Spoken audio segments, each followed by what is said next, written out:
दोस्तों आज जो कॉमिक्स हम पढ़ेंगे उसका नाम है जासूसों का हंगामा। ये कर्नल कर्ण की कॉमिक्स है। एक्शन जासूसी। तो पढ़ते हैं इसको। इंदिरा गांधी एयरपोर्ट से फ्लाइट नंबर 303 द्वारा हांगकांग जाने वाले यात्रियों के लिए लाउड स्पीकर पर घोषणा की जा रही थी। हांगकांग जाने वाले यात्रियों से निवेदन है कि वह सिक्योरिटी चेक के लिए प्रस्थान करें। तभी एयरपोर्ट के बाहर एक कार आकर रुकी, जिसकी पिछली सीट पर एक युवक बैठा था। फिर वह युवक कार का दरवाजा खोलकर नीचे उतरा। हम बिल्कुल ठीक समय पर पहुंचे। जी साहब। ड्राइवर और युवक ने गाड़ी से सामान निकालकर एक ट्रॉली पर रख दिया। जहाज उड़ने तक तुम यहाँ पार्किंग में रुके रहना। उसके बाद यहाँ से सीधे डैडी के पास जाकर बता देना कि मैं सकुशल रवाना हो गया हूँ। ठीक है साहब। फिर वह युवक ट्रॉली धकेलता हुआ भीतर चला गया। वेटिंग लाउंज में यात्रियों की काफी भीड़ थी। इन्हीं लोगों के बीच एक व्यक्ति कुछ चिंतित खड़ा दिखाई दे रहा था। वह अभी तक आया क्यों नहीं? तभी वह चौंका आ गया। कुछ देर में सारे यात्री विमान में पहुंच गए। उस युवक को एक अधेड़ महिला के बराबर में सीट मिली थी। तुम कहाँ जा रहे हो बेटा? मैं दुनिया की सैर करने निकला हूँ माता जी। फिलहाल हांगकांग जा रहा हूँ।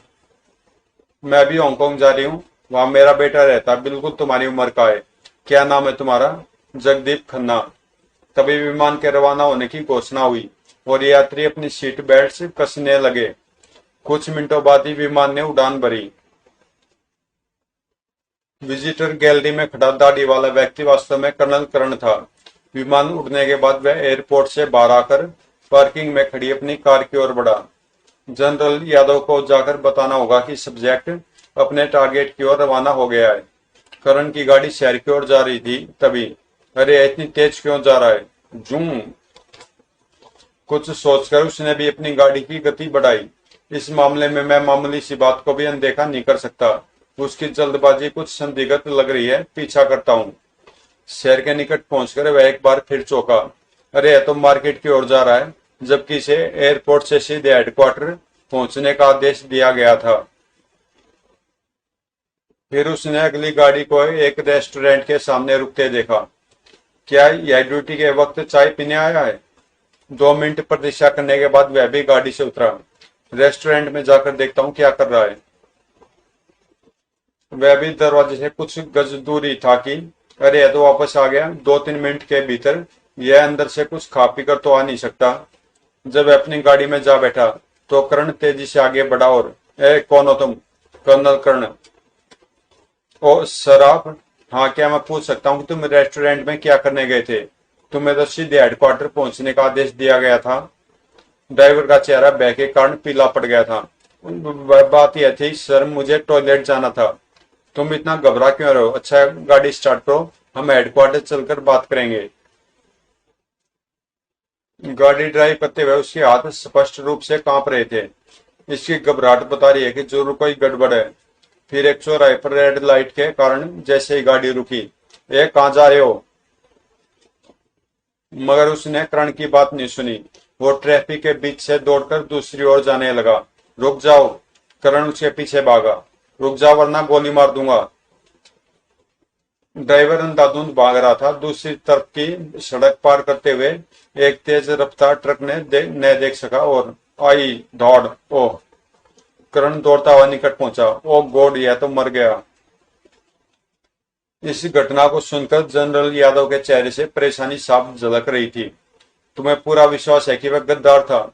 यह सर, उसका रेस्टोरेंट में जाना, फिर मुझे देखकर घबराना और फिर इस तरह गाड़ी से उतरकर भागना, यह सब बातें उसे दोषी मानने के लिए पर्याप्त है। मुझे लगता है रेस्टोरेंट में उसने सब्जेक्ट के विषय में किसी को जानकारी दी है। फिर तो सब्जेक्ट खतरे में है। हमें उसे सावधान कर देना चाहिए। यही मैं चाहता हूँ सर। जिंदगी में पहली बार मुझे बहुत डर लग रहा है। अगर सब्जेक्ट को कुछ हो गया तो? करण ने अपनी बात अधूरी छोड़कर दोनों हाथों से सिर पकड़ लिया था। फ्लाइट नंबर 303 से हांगकांग पहुंचे कुछ यात्री कस्टम चेकिंग के लिए पंक्ति में खड़े थे। ओके, आप जा सकते हैं। Thank you. बाद में जगदीप का नंबर आया। पहले ब्रीफकेस दिखाइए। ओके। ब्रीफकेस को अच्छी तरह टटोलने के बाद अधिकारी ने उसके सूटकेस की जांच की। फिर दोनों चीजों पर क्लियरिंग मार्क लगाते हुए दबे स्वर में बोला, ब्रीफकेस की छोटी जेब में आपके लिए संदेश है। सामान उठाकर वह एयरपोर्ट से बाहर आ गया और टैक्सी से होटल के लिए रवाना हुआ। कस्टम ऑफिसर किस संदेश की बात कर रहा था? होटल के कमरे में पहुंचकर उसने दरवाजा भीतर से बंद किया और सबसे पहले ब्रीफकेस खोलकर उसकी जेब देखी। वो यह कागज मैंने तो नहीं रखा था। कागज पर भारतीय सीक्रेट सर्विस की कोड भाषा में एक संदेश लिखा हुआ था। 5 मिनट में उसने एक दूसरे कागज पर संदेश डिकोड कर दिया। असलम डियर, मुझे संदेह है कि तुम्हारा राज दुश्मन तक पहुंच गया है। मेरीलैंड रवाना होने से पहले हांगकांग में हमारे एजेंट चाउसी से जाकर मिलो। जगदीप वास्तव में कैप्टन असलम था। संदेश पढ़कर उसने कागजों को जला डाला। इसे कहते हैं सिन मुंडाते ओले पड़ना। मिशन का आरंभ भी शुभ नहीं हुआ है। अब उसे हर कदम बहुत सावधानी से उठाना था, इसलिए होटल से बाहर जाने के लिए उसने कमरे की खिड़की से लगे फायर एस्केप का इस्तेमाल किया। अगर कोई निगरानी कर रहा होगा तो उसे धोखा देने का यही तरीका है। होटल की पिछली तरफ एक गली में उतरने के बाद वह मुख्य सड़क पर आ गया और टैक्सी लेकर चाइना टाउन की ओर रवाना हो गया। चाउसी हमारा वफादार एजेंट है। चाउसी अधेड़ उम्र का तिब्बती था। चाइना टाउन में वह अपनी दुकान पर प्राचीन कलाकृतियां बेचने खरीदने का धंधा करता था। Good evening. इवनिंग क्या दिखाऊं सर? सफेद पत्थर की कोई ऐसी मूर्ति जिसकी आंखें काली हो। ओ, मैं समझ गया। वह मूर्ति देखने के लिए आपको मेरे साथ दूसरे कमरे में चलना होगा। क्या यहाँ कोई 5वां कमरा नहीं है? यह बातें जो उन दोनों ने की थी वास्तव में कोड भाषा में अपनी पहचान कराने का तरीका था। चाउसी उसे दुकान के नीचे बने तहखाने में ले आया। कैप्टन असलम, अब आपको अपना यह रूप और नाम बदलना होगा। मेरीलैंड अब आप एक नए रूप में जाएंगे। मैंने सारी तैयारी कर दी है। थैंक यू, मुझे भी अपने बॉस का संदेश मिल चुका है। चाउसी मेकअप करके रूप बदल देने में उत्साह था। अपने मेकअप रूम में ले जाकर उसने आधे घंटे में ही असलम को एक नया चेहरा दे दिया था। माई गॉड, तुम्हारे हाथों में तो जादू है चाउसी। Thank you. मेकअप पूरा करने के बाद चाउसी ने उसका नया पासपोर्ट और कागजात निकाले। यह तुम्हारा पासपोर्ट है मिस्टर दाऊद इस्लाम। अब तुम्हारा नया नाम यही है। तुम पाकिस्तान के नागरिक और टूरिस्ट की हैसियत से मेरीलैंड जा रहे हो। ओके। असलम अपना सामान लेने होटल नहीं गया था। चाउसी ने उसके लिए दूसरे कपड़ों और अन्य सामान का प्रबंध कर दिया था और उसी रात असलम को मेरीलैंड जाने वाले जहाज पर सवार करा दिया था।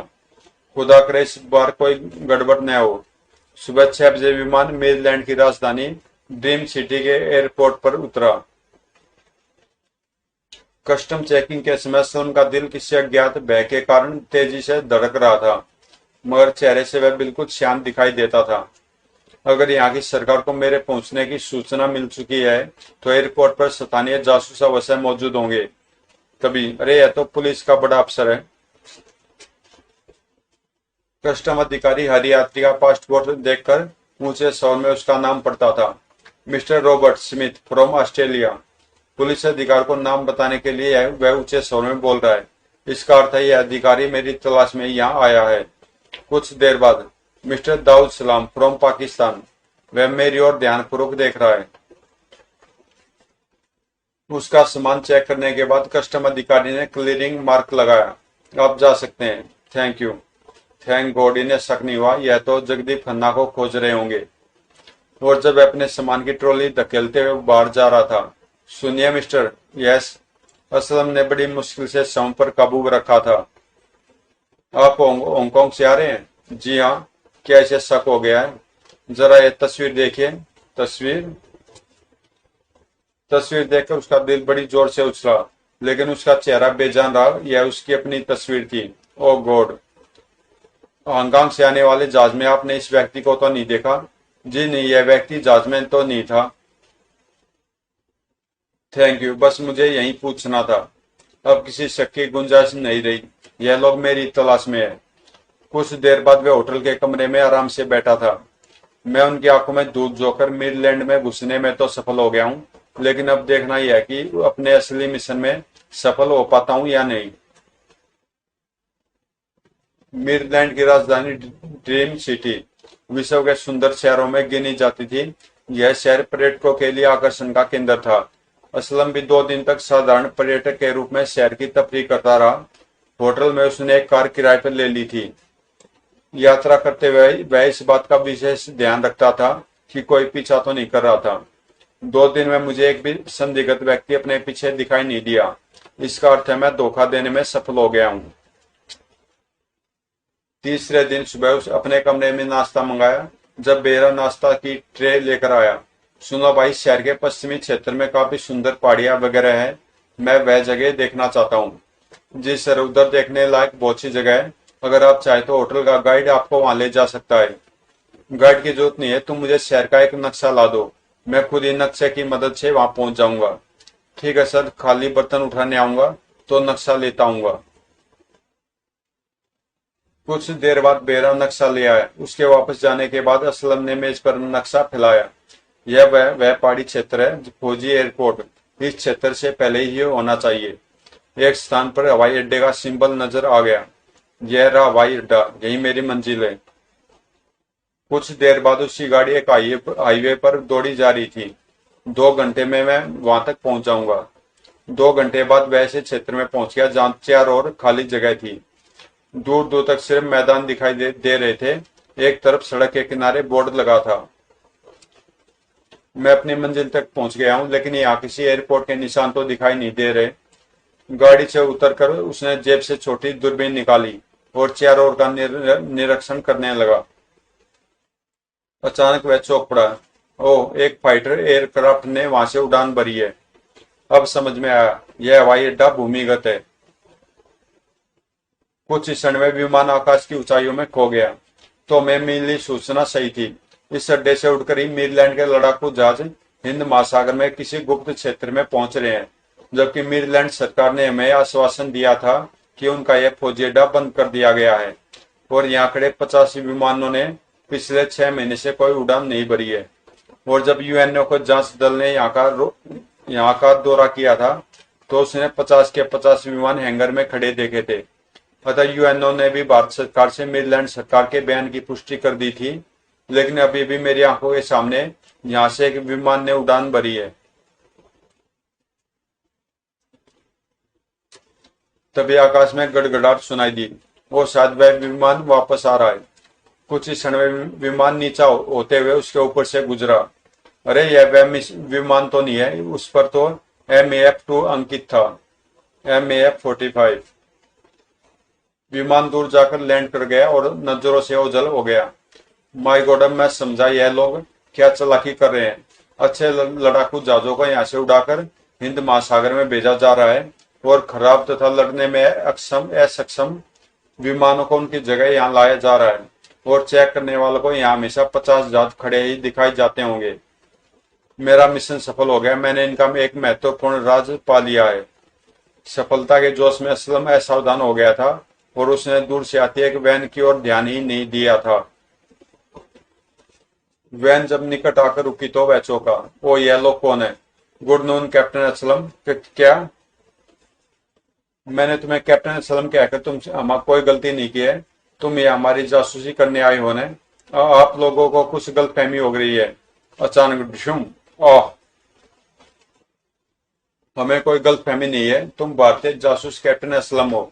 इसकी पुष्टि तुम्हारी उंगलियों के उन निशानों से हो चुकी है जो हमारे एक पुलिस अफसर ने एयरपोर्ट पर तुम्हारी ही तस्वीर पर लिए थे।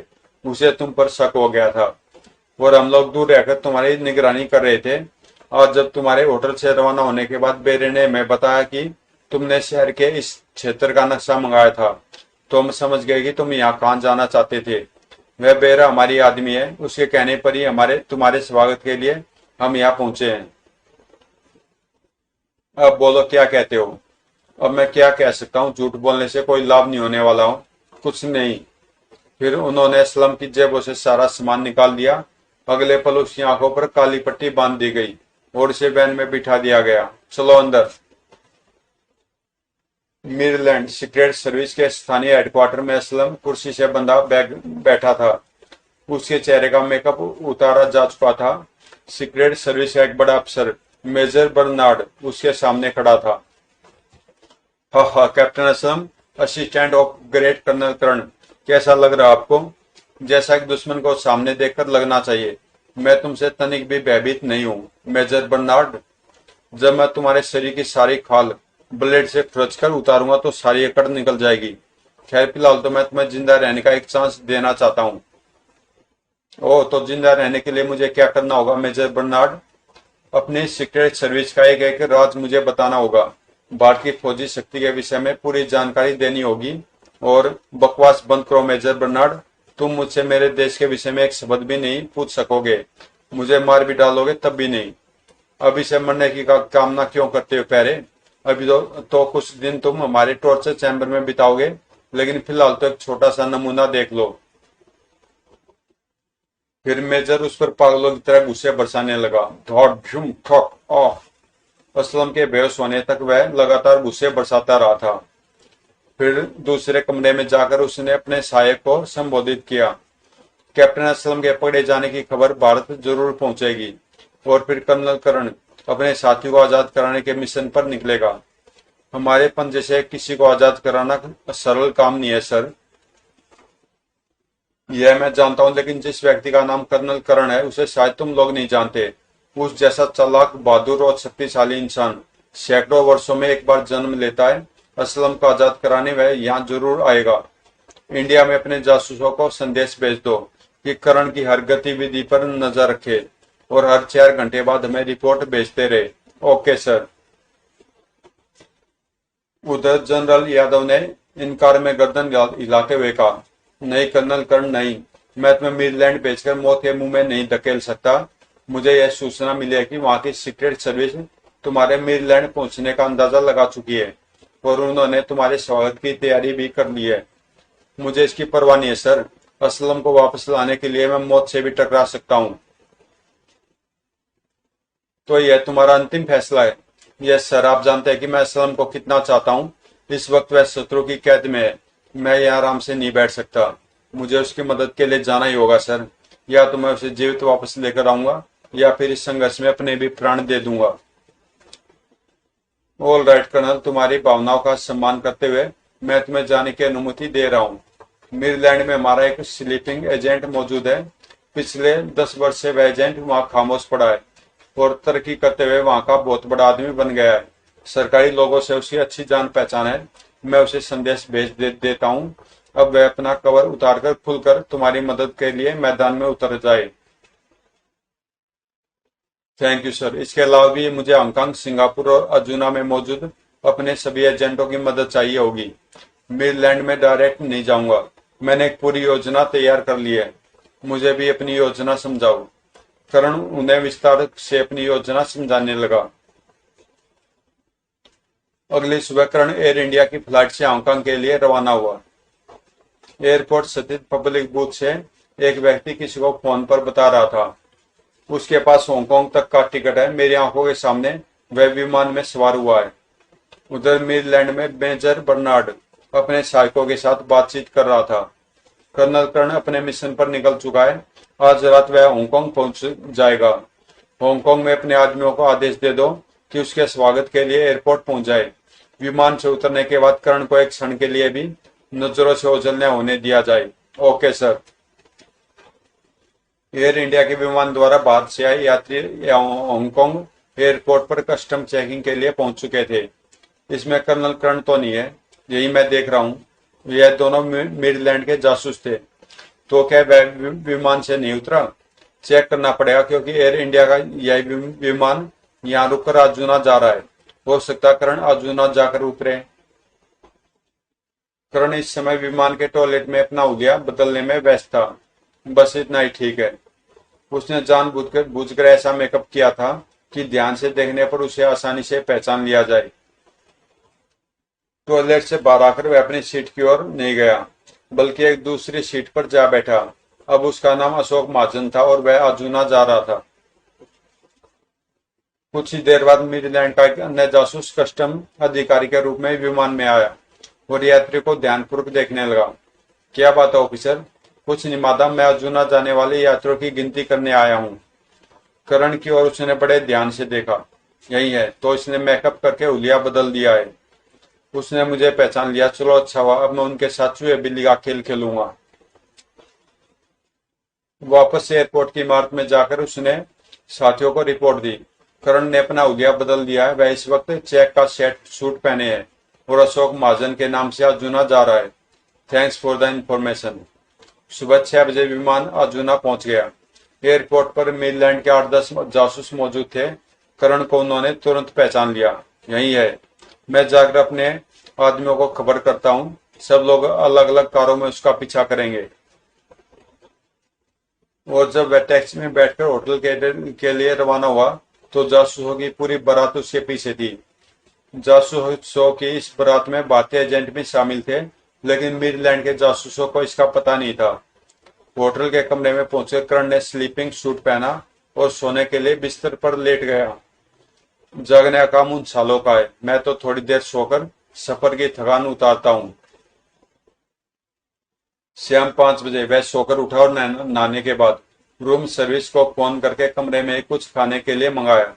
और कुछ चाहिए सर? हाँ, एक कंबल चाहिए, यहाँ काफी ठंड है। कुछ देर बाद दरवाजे पर दस्तक हुई। खटखट। कौन है? बेरा। कंबल लाया हूँ सर। कंबल लाने वाला बेरा दूसरा था। आपने कंबल मंगाया था सर? हाँ, इस कमरे में बहुत सर्दी है। क्या यहाँ के सभी कमरे इतने ठंडे हैं? नहीं सर, 5वीं मंजिल पर रूम नंबर 226 में बिल्कुल सर्दी नहीं लगती। वह कमरा चारों तरफ से बंद है। अच्छा, अगली बार मैं यहाँ आऊंगा तो उसी कमरे में ठहरूंगा। बेरा कंबल रखकर वापस चला गया। करण ने उठकर कमरे का दरवाजा बंद किया, फिर कंबल की तह खोली। भीतर एक कागज रखा था जिस पर होटल की पूरी इमारत का नक्शा बना हुआ था। नक्शा उसने मेज पर फैला दिया। नक्शे पर कुछ लाल निशान थे। लाल निशान जिनके कमरों पर लगे हुए थे, उन सब में मेरीलैंड के जासूस ठहरे हुए थे जो उसकी निगरानी कर रहे थे। सालों ने पूरी फौज मेरे पीछे लगा रखी है। नक्शा देखने के बाद उसने बाथरूम में जाकर उसे जला दिया और राख कमोड में बहा दी। फिर 1 घंटे बाद वह स्लीपिंग सूट पहने हुए ही कमरे से बाहर निकला और कॉरिडोर में टहलने लगा। वह लोग अपने कमरों के दरवाजों की झिरियां और चाबी के सुराखों से मुझे देख रहे होंगे। टहलता हुआ वह सीढ़ियों की तरफ गया और नीचे उतरने लगा। एक मंजिल आराम से उतरने के बाद उसने सीढ़ियों पर दौड़ना शुरू कर दिया। उनको अपने कमरों से निकलकर मेरे पीछे आने में कुछ समय लगेगा। होटल के फर्स्ट फ्लोर पर पहुंचकर वह जल्दी से लिफ्ट में घुस गया और 5वीं मंजिल पर जाने के लिए बटन दबा दिया। उसकी निगरानी करने वाले सोच भी नहीं सके थे कि वह नीचे जाते जाते वापस ऊपर रवाना हो गया है। 5वीं मंजिल पर वह आराम से लिफ्ट में बाहर निकला। वह मुझे नीचे ढूंढ रहे होंगे। रूम नंबर 226 के दरवाजे पर पहुंचकर उसने दस्तक दी तो एक जापानी युवती ने दरवाजा खोला। टाइगर, प्लीज कम इन। उसके भीतर घुसते एक लड़की ने दरवाजा बंद कर दिया। बाथरूम में टब तैयार है, आप नहा लीजिए। ओके। टब में पानी भरा हुआ था और उस पानी में एक विशेष केमिकल मिला हुआ था। करण कपड़े उतारकर टब में लेट गया। उसने अपना मेकअप भी उतार दिया था। 5 मिनट बाद वह टब से निकला तो उसकी काया पलट चुकी थी। कमाल है। गाउन पहनकर वह बाथरूम से बाहर आया और ड्रेसिंग टेबल के सामने बैठ गया। जापानी लड़की उसका मेकअप करने लगी। ये आपको काफी सूट करेगी। आधे घंटे बाद करण का व्यक्तित्व बिल्कुल बदल चुका था। Very good. अगर मैं शादीशुदा होता तो शायद मेरी बीवी भी अब मुझे न पहचान पाती। अब आपका नाम लैरी जेम्स है। अच्छा नाम है। कह लीजिए गाड़ी की चाबी। पार्किंग में एक रेड कार खड़ी है। उसका नंबर APH 2705 है। आपका ऑस्ट्रेलियाई पासपोर्ट, सिंगापुर का टिकट और सारा सामान गाड़ी में ही मौजूद है। कुछ देर बाद वह कार ड्राइव करता हुआ एयरपोर्ट की ओर जा रहा था। अब कोई उसका पीछा करने वाला नहीं था। वह साले समझते थे कि उनकी जासूसों की फौज मुझे रोक लेगी। अब छटपटा रहे होंगे होटल में। इस पूरे घटनाक्रम में उसने समय का खास ख्याल रखा था। जब वह एयरपोर्ट पहुंचा तो सिंगापुर जाने वाली फ्लाइट तैयार थी। गाड़ी उसने एयरपोर्ट की पार्किंग में छोड़ दी। कुछ देर बाद वह विमान में सिंगापुर की ओर उड़ रहा था। अब वह मुझे तलाश नहीं कर सकेंगे। सिंगापुर एयरपोर्ट से दूर से वह जैसे बाहर निकला, एक युवक उसके निकट आया। वेलकम मिस्टर लेडी जेम्स, मेरा नाम जर्मी है। मिस्टर गोमेज ने मुझे आपके स्वागत के लिए भेजा है। थैंक्स मिस्टर जर्मी, मैं तुरंत मिस्टर गोमेज के पास पहुंचना चाहता हूं। मेरा स्टीमर तैयार है सर, 6 घंटे बाद आप मिस्टर गोमेज के पास पहुंच जाएंगे। गोमेज वास्तव में सीक्रेट सर्विस का वही स्लीपिंग एजेंट था जो मिडलैंड में एक बड़े व्यापारी की हैसियत से रह रहा था। सिंगापुर से कर्ण को उसके मेहमान की हैसियत से स्टीमर द्वारा मिडलैंड पहुंचना था। सुबह 3 बजे वह मिस्टर गोमेज की समुद्र तट पर बनी शानदार कॉटेज में उनके सामने बैठा था। मिस्टर गोमेज, मैं तुरंत काम शुरू कर देना चाहता हूँ। पहले यह बताइए कि असलम इस वक्त कहाँ है? वह सीक्रेट सर्विस के लॉकअप में है। उसे वहां से निकालना आसान काम नहीं होगा। मैं भी यह काम आसान समझकर नहीं आया हूँ। आप आज दोपहर तक मुझे उस पूरी इमारत का नक्शा उपलब्ध करा दीजिए, साथ ही यह जानकारी भी कि वहाँ किस तरह के सुरक्षा प्रबंध है। ओके, आपका यह काम हो जाएगा। उधर मेजर बर्नार्ड क्रोध के कारण पागल हुआ जा रहा था। सारे नालायक भरे हुए हैं हमारी सीक्रेट सर्विस में। एक अकेला आदमी 10-10 की आंखों में धूप झोंककर गायब हो गया। शर्म आनी चाहिए तुम्हें। हम सब वाकई शर्मिंदा है सर। सिर्फ शर्मिंदा होने से काम नहीं चलेगा। मुझे लगता है कर्ण यहाँ पहुंच चुका है, उसे तलाश करो और कैप्टन असलम को यहाँ से हटाकर हेडक्वार्टर भेज दो। वह जगह यहाँ से अधिक सुरक्षित है। दोपहर को गोमेज ने आकर खबर सुनाई। एक गड़बड़ हो गई है कर्ण साहब। वह लोग असलम को यहाँ से अपने हेडक्वार्टर भेज रहे हैं जो दूसरे शहर में है। आज रात ही उसे ले जाया जा रहा है। कैसे? मेरा मतलब है किस सवारी के जरिए? मैं पूरी जानकारी लेकर आया हूँ। मिस्टर असलम को ट्रेन से ले जाया जाएगा। ट्रेन जिन रास्तों से गुजरेगी मैं उनका नक्शा भी ले आया हूँ। ये आपने अच्छा किया। करण कुछ देर नक्शा दिखता रहा, फिर बोला, मेरे मस्तिष्क में एक योजना आई है। अगर एक हेलीकॉप्टर का इंतजाम हो जाए तो हम असलम को ट्रेन से निकाल सकते हैं। हेलीकॉप्टर का प्रबंध तो हो जाएगा। करण खुश हो गया और गोमेज को अपनी पूरी योजना समझाने लगा। रेलवे यार्ड स्थित एक शेड में रेल के टूटे फूटे डिब्बों की मरम्मत का काम चल रहा था। रात 9 बजे एक बंद वैन रोड में शेड में आकर रुकी। शेड में पहले से मौजूद 2 गार्ड्स वैन के निकट पहुंचे। वैन का पिछला दरवाजा खुला। असलम को घेरे में लिए वह लोग शेड में खड़े एक कंपार्टमेंट के निकट पहुंचे। आप लोग कैदी को लेकर उधर बैठ जाएं। वह चारों व्यक्ति असलम को लेकर डिब्बे में चढ़ गए तो बाहर से गार्ड ने दरवाजा बंद करके ताला लगा दिया। उस पर लॉक की सील लगा दी। डिब्बे के भीतर 4 स्लीपर सीट थे। असलम के पहरेदारों ने उसकी हथकड़ी की जंजीर एक सीट के पाए में लपेटकर ताला लगा दिया। आराम से बैठ जाओ, हमें सुबह तक इसी डिब्बे में यात्रा करनी है। मैं बहुत आराम से हूँ। आधे घंटे बाद एक इंजन शेड में प्रविष्ट हुआ और इस डिब्बे को खींचकर प्लेटफार्म की ओर ले गया, जहां एक ट्रेन अपनी मंजिल पर जाने के लिए तैयार खड़ी थी। डिब्बे के भीतर असलम अपने विचारों में खोया बैठा था। पता नहीं करण और जनरल यादव को मेरी गिरफ्तारी की सूचना मिली भी होगी या नहीं। इस बार मैं बुरी तरह फंस गया हूँ। यह लोग मुझे जिंदा नहीं छोड़ेंगे। रात का 1 बज चुका था। ट्रेन पूरी गति से दौड़ी जा रही थी और जब वह एक पुल के नीचे से गुजरी, धम। डिब्बे के भीतर एक पहरेदार ने अपने साथी की ओर देखा। यार, बहुत घुटन हो रही है, खिड़की तो खोल दो। खिड़की में सलाखें लगी हुई हैं, इसलिए खोलने में कोई खतरा नहीं है। और उन्होंने खिड़की का शीशा खोल दिया। ऊपर करण कंपार्टमेंट गिनता हुआ दौड़ रहा था। असलम वाले डिब्बे की छत पर आकर वह उल्टा लेट गया, फिर आगे झुककर नीचे झांका। वह एक खिड़की का शीशा खुला हुआ है। किस्मत मेरा साथ दे रही है, वरना शीशा तोड़ना पड़ता। असलम आंखें बंद के ऊँग रहा था, तभी ट्रेन के शोर के साथ बाहर से गीदड़ के रोने की आवाज सुनाई दी। ओह ओह, यह कैसी आवाज है? जंगल में गीदड़ रो रहा है। असलम का दिल खुशी से उछल रहा था। वह इस आवाज को अच्छी तरह पहचानता था। करण और वह इस तरह की आवाजें निकालने में दक्ष थे और एक दूसरे को अपनी बात समझा सकते थे। मेरा दोस्त करण मुझे लेने आ पहुंचा है। उधर कर्ण ने अपनी जेब से प्लास्टिक की एक गेंद निकाली और उसमें लगी गुंडी तोड़कर खिड़की से डिब्बे में फेंक दी। ठक। गेंद लुढ़क कर एक सीट के नीचे चली गई। यह कैसी आवाज थी? कुछ गिरा था शायद। मेरी हथकड़ी सीट से टकराई थी।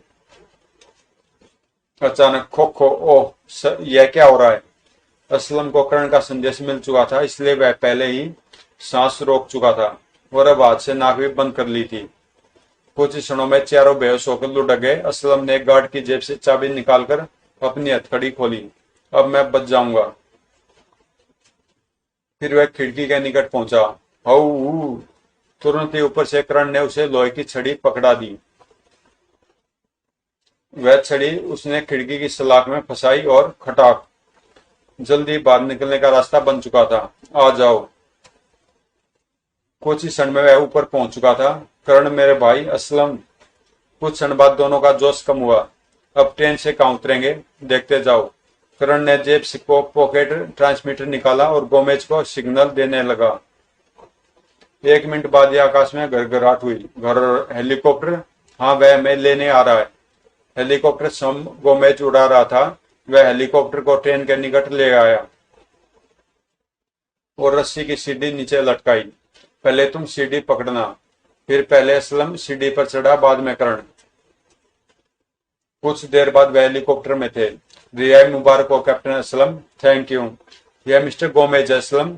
इनकी मदद से मैं तुम्हें आजाद कराने में सफल हो सका हूं। अब मैं भी आपके साथ वापस भारत चल रहा हूं, क्योंकि अब वह लोग समझ जाएंगे कि मैंने मिस्टर असलम को कैद से निकालने में मदद की है। अब मेरा यहाँ रहना खुद मौत को दावत देना है। ठीक है, आप हमारे साथ चलिए। हेलीकॉप्टर समुद्र के ऊपर उड़ान भरता हुआ सिंगापुर की ओर जा रहा था। सिंगापुर पहुंचते ही जनरल यादव को सूचित करना होगा। असलम की रिहाई की खबर सुनकर वह बहुत खुश होंगे।